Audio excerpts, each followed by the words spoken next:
welcome to today's video blog.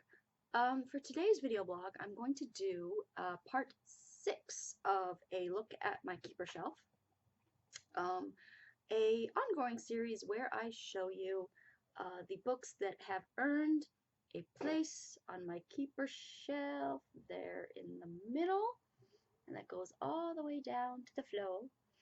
The other one on that side is where is my finger going? I'm doing this. Where's my finger going? Directions. There. God damn it. Directions in videos. There is my TBR pile, and that goes all the way to the ground. And then this one there in the middle is my keeper shelf. So I will pick a few books every week or every month or so, and tell you a little about them and why they've earned a spot on my keeper shelf if I can remember, because it's basically, I know I love them, I know I want to keep them. Do I remember specific details about them that I can share with you? So the first one is Nicole Jordan's Secrets of Seduction, and it is a historical romance. If you couldn't tell, there's no insert cover though, which makes me sad, so I will read the back for you. The most charming wild cousin, Lady Skye, has secretly loved the enigmatic Earl of Hawkhurst since girlhood, long before the tragedy that left him scarred both physically and emotionally. When Skye learns that the celebrated hero has returned to England from his self-imposed exile to make a cold marriage of convenience, she brazenly plants herself on his castle doorstep, determined to convince Hawk that she alone is his true mate and destiny. An elite member of the Guardians of the Sword, Hawk has vowed never again to risk the pain of loving.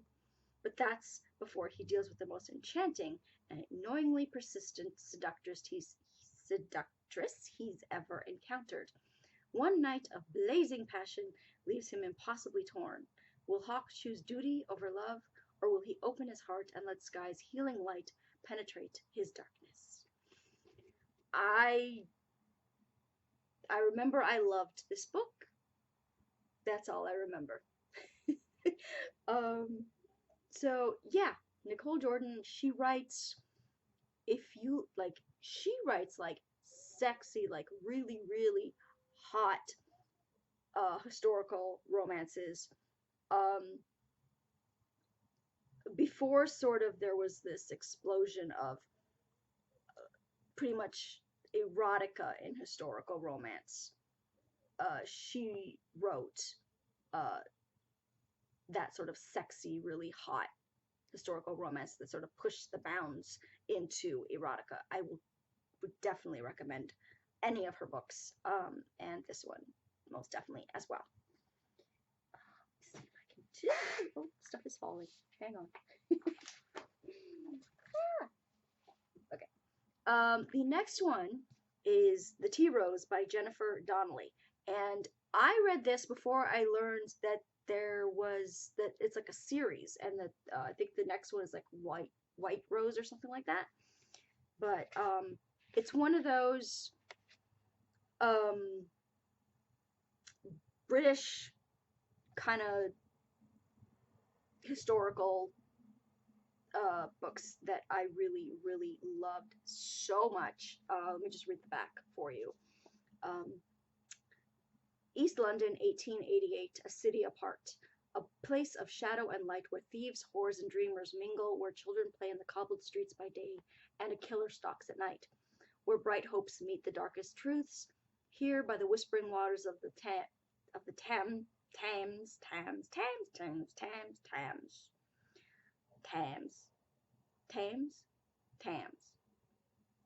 By the river, Fiona Finnegan, a worker in a tea factory, hopes to own a shop one day together with her lifelong love, Joe Bristow, a costermonger's son. With nothing but their faith in each other to spur them on, Fiona and Joe struggle, save, and sacrifice to achieve their dreams. But Fiona's life is shattered when the actions of a dark and brutal man, take from her nearly everything and everyone she holds dear. Fearing her own death, she is forced to flee London for New York. There, her indomitable spirit propels her rise from a modest West Side shopfront to the top of Manhattan's tea trade. But Fiona's old ghosts do not rest quietly, and to silence them she must venture back to the London of her childhood, where a deadly confrontation with her past becomes the key to her future. I remember, I don't remember why they broke up, but I remember loving Fiona and Joe so much. They were all like, my God, they were so sweet together and just, they were so in love with each other. And then I think it's Fiona's father works for this guy, and I think Fiona's father discovers that the the owner, the guy, his boss is like crooked, or some like important. If it's not his boss, then it's like somebody important their in their village, in their neighborhood. This like powerful guy. Uh, her father discovers something about him, and the guy ends up killing her father. Um, and it's just so good. I loved this book. I'm so happy that there's another book in this series. I'm not sure if it's with the same characters. I have to Google that.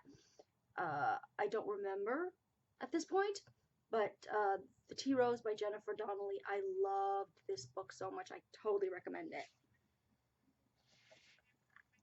Next, we have Mary Jo Putney's Thunder and Roses, historical, and it has an insert cover with, oh, and like another cover, like a picture on the other side as well. So that's very, very nice.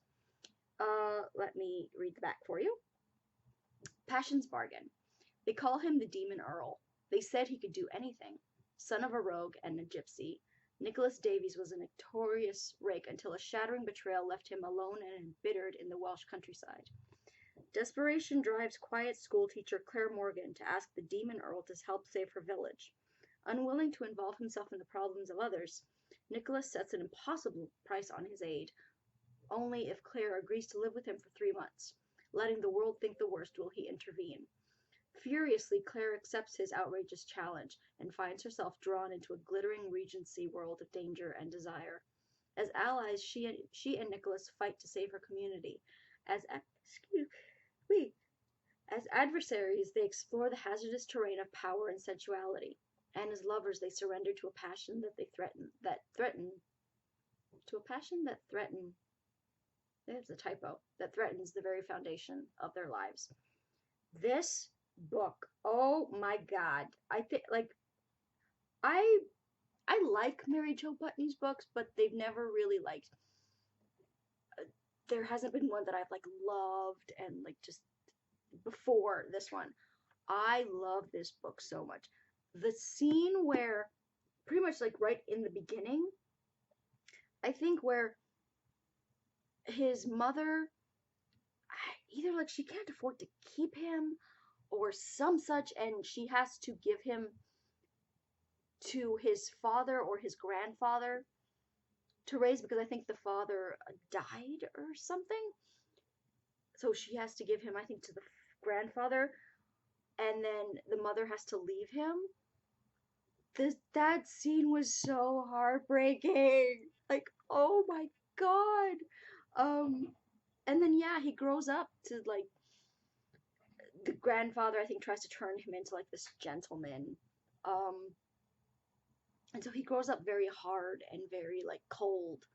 And yeah, Claire, of course, comes and melts his heart, and she gets him to help the poor people in his village, and he slowly starts to care more and more about them, and it's just fantastic. I think this is, I don't know if I have any more Mary Jo Putney books on my keeper shelf. I don't think so.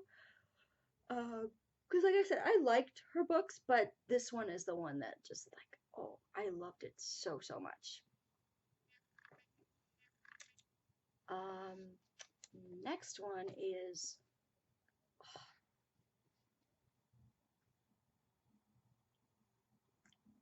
Y'all, if you haven't read this series, if you haven't read V.C. Andrews before, and like early V.C. Andrews, because now V.C. Andrews, the author, has I think passed away. I think she passed away in the 90s or really early 2000s. Um, so it's people like her estate has like authors sort of writing for her in kind of like her style kind of thing. But this is like original V.C. Andrews, and this is, I believe, one of the original copies of the first book in this series. Flowers in the Attic. Um, I have almost every series of hers in my keeper shelf, and this is the first book in the Dollenganger. I could never pronounce that right. Dollinger series. Um, and let me just read the uh, insert for it because let me see. Is there like the blurby part? Well, this is kind of the blurb. It doesn't really like it tells you a little bit, but not it's not like a full on blurb. Okay. Okay, all across America and around the world, more than 3 million readers, that's way more than that now, have been captivated by this strange, dark, and terrifying tale of passion and peril in the lives of 4 innocent children locked away from the world by a selfish mother. And never before has an author received such a sudden, devoted following as V.C. Andrews has for Flowers in the Attic. Y'all! Um, word of warning, right off the bat. If you have a problem with incest, do not read V.C. Andrews. Do not read any V.C. Andrews, because there is almost always a little thread of incest running through her books. It's sort of her trademark at this point. But it's fiction, so I enjoy reading about it as part of a plot in a book. So these 4 children get locked in a closet, in an attic, because their mother comes back to her ancestral home after her husband dies, and she returns home because she has no money. And her parents are rich, but they disowned her because she fell in love with her cousin? Her uncle? I think it was her uncle? Yeah. So then she comes back, and in order to get the inheritance, she can only get the inheritance if she has no children. Except for one little problem. She has 4! So, what to do with those 4 children? She and her mother devised the oh so brilliant plan of locking the children in the attic so that the grandfather doesn't know of their existence for 4 years. Somehow, this happens, and so the children come of age in this attic. I think they go from 12-year-olds, 12 and 13. There's Kathy, Christopher, Corey, and Carrie, of course. And Kathy, I think, is 12, and Christopher, I think, is 13, 14. They come of age. Hormones happen. Things happen. And like I said, if incest is not your thing in fiction, do not read this book. Do not read V.C. Andrews, because you will not enjoy her books. But at least for me, it worked because these two, and then there's like the little brother and the little sister, but these two were so sheltered away from the world and had like only each other And these feelings developed, getting like confused with their hormones and all that stuff. And so I think VC Andrews really made it work. Uh, the the book and the series is just creepy AF, but it's wonderful.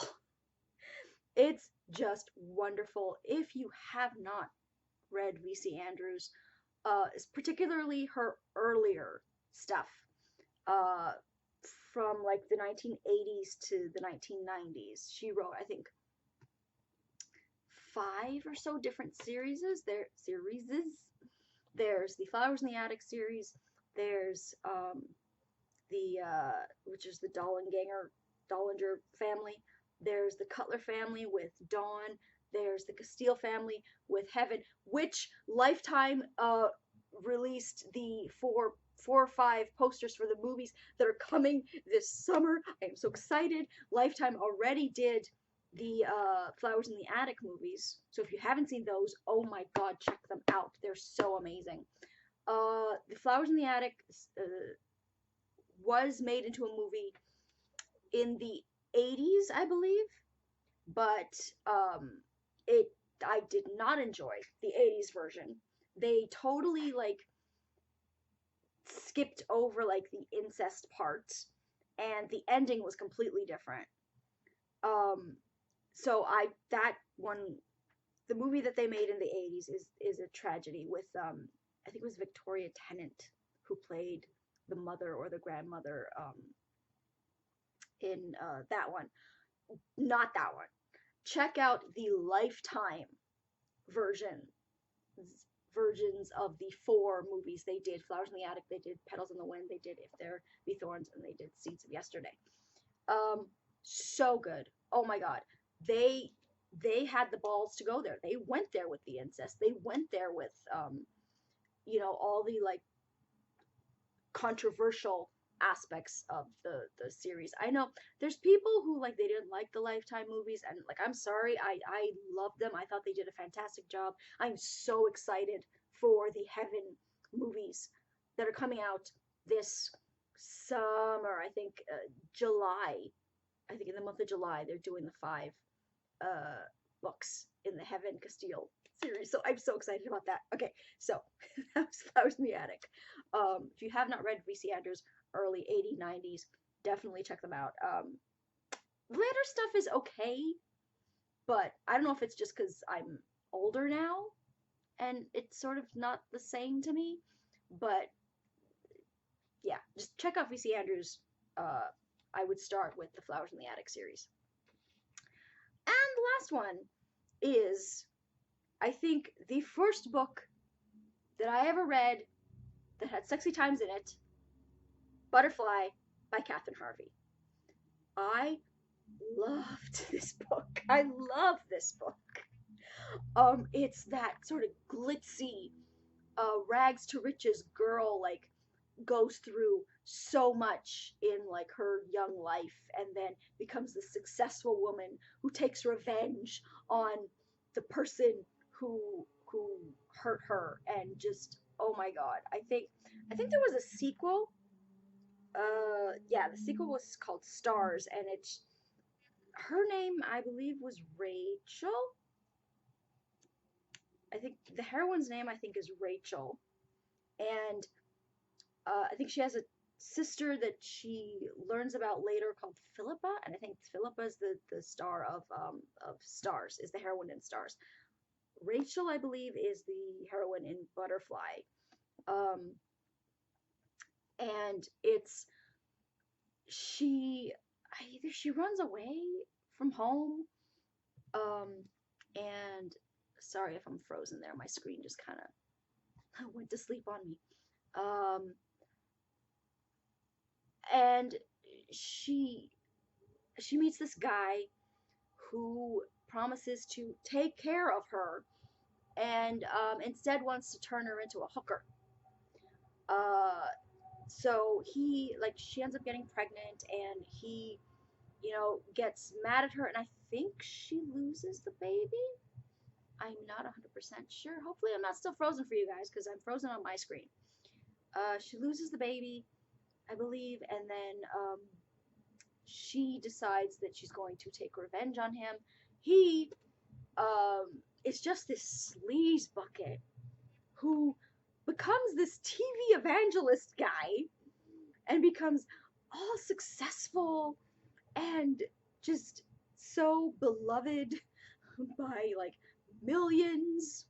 Um, and meanwhile, she is like slowly, making a name for herself, and all the while she wants to become this rich woman who so that she can take revenge on him for what he did to her. Um, and that's the scene where like she finally does, where they do come face to face again, and she takes her revenge on him, was just so soapy and delicious. I loved this book so much. I cannot even. If you love that sort of soapy vengeance, woman making something of herself, becoming successful, and just driven by revenge, just, oh, you have to check out this book. You have to. It is fantastic. Um, so that's going to do it for part 6 of A Look at My Keeper Shelf. I hope you enjoyed that. Follow me on Twitter at twitter.com/authorejamie. Like my Facebook page at facebook.com/authorejamie, and I will talk to you guys next time. Bye.